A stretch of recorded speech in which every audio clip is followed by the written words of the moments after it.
Aku tak pernah hormat artis, and aku tak pernah hormat influencer yang kerja dia hanya buat orang ketawa saja. Aku tak suka. Sebab dia tak ada real value pada society. Apa value kau? Kau buat konten banyak-banyak buat orang ketawa, tu je.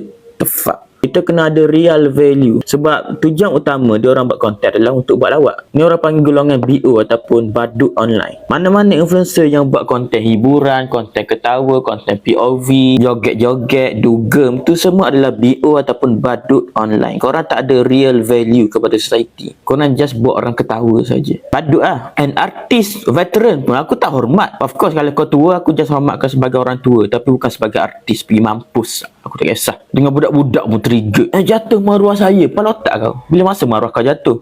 Maruah kau jatuh bila kau trigger. Lagi jatuh maruah kau. Orang tahu kau ni mudah koyak. Kau dah tahu influencer tu buat konten hiburan. Influencer yang buat konten bodoh-bodoh. Let's dah. Dia orang tu badut. Of course lah. Kau expect apa?